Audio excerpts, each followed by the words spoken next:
Minha gostosa, minha gostosa, minha gostosa, minha gostosa. Ninguém gosta de mamãe falando com voz de bebê, né? Ai, meu Deus. Ai, meu Deus. Ela gosta de morder, gente. Eu não consigo. Consigo educar essa gata. Ela faz o que ela quiser. Porque ela é dona do pedaço. Ela é dona de tudo. Para de me morder. Olha pra câmera.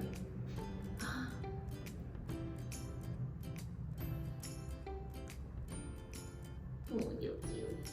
Ai, você quer arrancar meu nariz fora. Você quer arrancar meu nariz fora. Chega. Oi, eu sou a Vivi.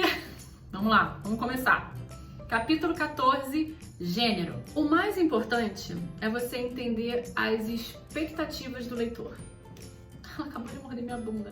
Para! São essas expectativas que vão ditar o gênero da sua história. E você tem que entregar o que foi prometido. Obviamente você tem que saber primeiro o que é gênero, né? Tem diferenças entre um livro de detetive e um livro policial. Você tem que entender essas diferenças.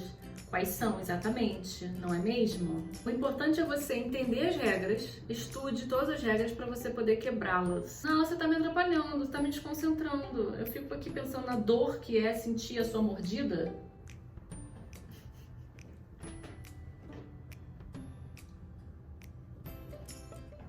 Acabou? Navegue contra a corrente. Numa ficção, obviamente, você como escritor, você precisa saber muito mais do que o leitor, né? Da sua história, dos seus personagens, da vida e do seu mundo, enfim. Mas você ainda assim não precisa saber tudo. Você pode brincar com os segredos, criar armadilhas para sua vantagem na história, né? E só revelar quando for a hora de surpreender o seu leitor.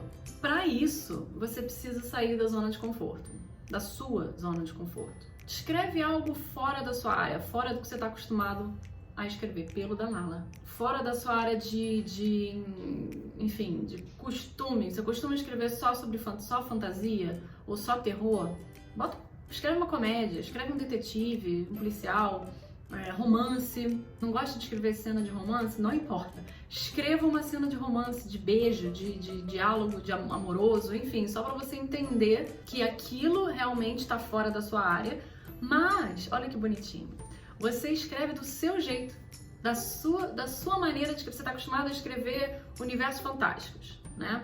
Então, todo aquele linguajar de fantasia, etc. Pega uma cena de romance, humor dos tempos atuais, no mundo atual, no mundo de hoje, e escreve do seu jeito aquela cena de algo que está fora da sua área. Escrever, assim, o seu jeito de fantasia numa história de detetive. Explora a ficção, é isso que você precisa fazer, explorar caminhos. Que isso vai te ajudar a amadurecer a sua escrita. A melhor forma de você controlar melhor esse vai e vem de expectativa e resultado, expectativa e entrega, expectativa e promessa. Uma vez eu tentei fazer isso, eu escrevi uma história de romance contemporâneo com um linguajar de fantasia, assim, uma coisa meio... coisa esquizofrênica, muito doido. Mas é divertido, porque não precisa mostrar pra ninguém, gente. Você tá fazendo isso como prática, como exercício. Escreve bastante e guarda, é só pra você mesmo, ninguém vai ler. Não tenha vergonha nem medo de fazer isso. 15. Comics. Agora o New Gamer finalmente entra nos comics. Quem gosta de quadrinho aí vai se amarrar nesse capítulo. Olha, apesar de eu amar Turma da Mônica, desde criança, eu até hoje gosto de Turma da Mônica. Eu já li também muita coisa de Batman, eu já li alguma coisa de Superman, pouca coisa de Homem-Aranha. Recentemente eu li um pouco de Viúva Negra, até para poder falar dos quadrinhos do filme. Li também, eu procurei ler Daredevil, né, Demolidor, porque eu me apaixonei pela série da Netflix, embora eu não goste muito do filme do Ben Affleck. Nossa, até tossi.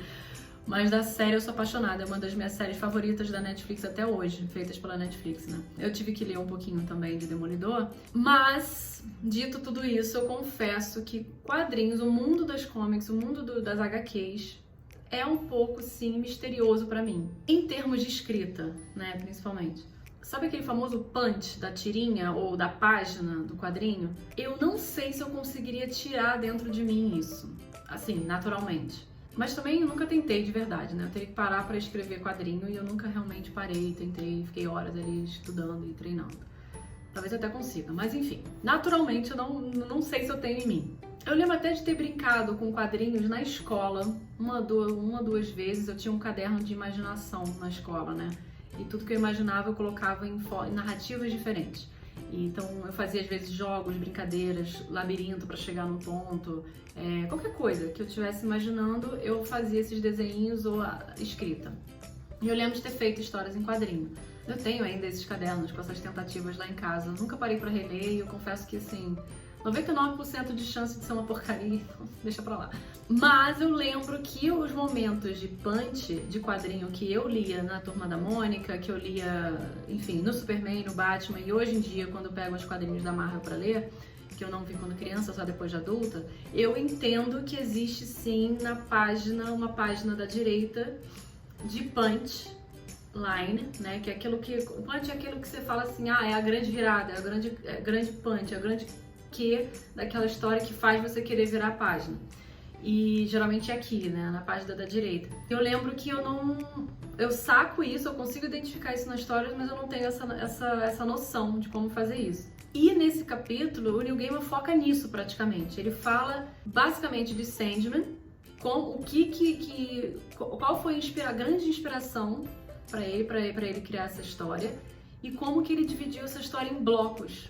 Porque a ideia do quadrinho é justamente testar para ver o quanto de informação vai entrar numa página ou em várias páginas. E esse rascunho é que vai servir de instrução para o próprio autor na hora de escrever o roteiro. Na prosa, é bem verdade que a gente não se preocupa muito com a questão das páginas. A não ser que você seja já um roteirista ou entenda de roteiro e queira fazer um livro mais cinematográfico, você vai pensar nisso. Mas se você não for, na literatura mesmo, você não se preocupa com página 20 vai acontecer isso aqui, na página 50 isso aqui. Não, você tem que dividir em atos. Você tem uma noção quantas páginas naquele primeiro ato, quantas páginas no segundo e terceiro. Mas não é bem definido como um roteiro ou como, pelo que eu descobri, nos quadrinhos. Porque no quadrinho, na divisão, você tem que, uma página tem que harmonizar com a outra. Tem que fazer conexões, tem que existir esse punchline. Aquela cena que é extremamente importante para a história, por exemplo, não pode estar numa página específica, tem que estar na outra. Então você tem que saber essa divisão, por isso que ele se dividiu em blocos. E o Neil Gaiman fala muito bem dessa importância. Nossa, eu fiquei assim, um mundo se abriu para mim de aprendizado de quadrinhos. Aí ele conta também como foi trabalhar com vários artistas de vários estilos e os artistas todos também que participaram do livro da saga Sandman, o cara que faz só o lápis, o outro que faz só o contorno, o cara que pinta, como que funciona essa troca do autor com esses caras todos para todo mundo entender, tá na mesma página, né, da história, da narrativa em si. Eu não sabia que tanta gente podia dividir o crédito da narrativa de quadrinhos assim, não sabia, fiquei surpresa e admiro muito. Sou mais fã hoje de Sandman depois de eu ter visto essa aula, assistir a essa aula do Neil Gaiman falando sobre comics.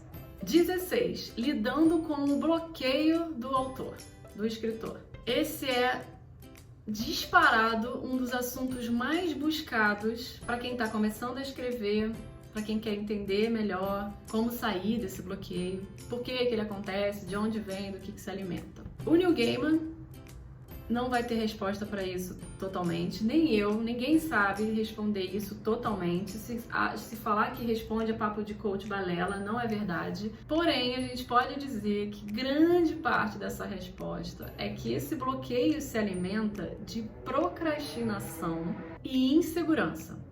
Fato. Amigo, aconteceu isso contigo? Volte todas as casas do jogo e comece de novo, sério. É melhor do que você ficar olhando pra página em branco ou pro tracinho preto do Word, sabe? Que fica assim, e não fazer nada. Seja sincero com você mesmo, assim, por que você não tá conseguindo escrever? O que te impede? É o medo de errar? É doloroso fisicamente? É tortura? Sabe o que realmente importa? Se o personagem que você está escrevendo, se ele vai conseguir o que ele quer no final da história ou não. Você precisa estar disposto a aceitar isso. E o mais importante, a gente não pode esquecer que ninguém, a não ser que você vá para um café, abra o computador, bote num telão e fale, gente, olha o que eu estou escrevendo. Ou então vá para aquele Google Word lá, que você consegue escrever ao vivo, entre aspas, bota o link para todo mundo ver o que está escrevendo. Eu tenho um amigo que fez isso uma vez, foi tão legal, dava para ver a palavra sendo escrita, enfim. A não ser que você faça isso, ninguém está vendo o que você está escrevendo. Ninguém, só você mesmo. Então que medo todo é esse? De errar, de fazer besteira, de fazer feio. Se você tem esse medo absurdo, assim, muito doido de que alguém veja a merda que você está escrevendo, Vá para um canto sozinho, vai no seu quarto, no seu escritório, fecha tudo, fecha a janela, que não pode ter droid voando e vendo que você está escrevendo qualquer coisa do tipo. Não escreve na internet, escreve no seu computador, escreve no papel. Vá para um canto reservado e escreva. Mas bora perder esse medo de escrever, gente, porque nada do que você está escrevendo está escrito em pedra, né? Vai ficar lá para sempre. Você pode apagar depois, você pode jogar no lixo, dar um shift del para apagar de vez. Qualquer coisa que você possa fazer, não precisa ficar guardado. E tem que também imaginar que tudo é prática, não é perda de tempo. Se você tem prazo para entregar alguma coisa, já é um escritor experiente, aí beleza, você já tem uma noção melhor do que você está fazendo. Mas se você está começando, está escrevendo, você quer escrever o melhor que você pode escrever, você tem que treinar, praticar, errar e apagar, e escrever de novo. Se achar que vai escrever de primeira e vai funcionar, vai ser uma coisa incrível, tudo é possível, não vou dizer que é impossível, mas é muito improvável. E aí você encara como aquele tempo, tempo perdido, né, como investimento, porque não é perdido.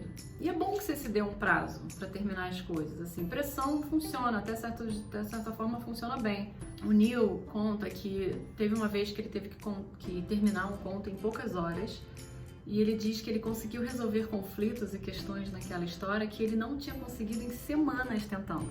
Ele conta que essas situações de enforcamento, sabe, da pressão, que você acaba conseguindo desbloquear coisas na sua cabeça justamente por conta dessa pressão. Então é saudável, às vezes, se colocar um prazo, não deixar tão livre, assim, tão solto.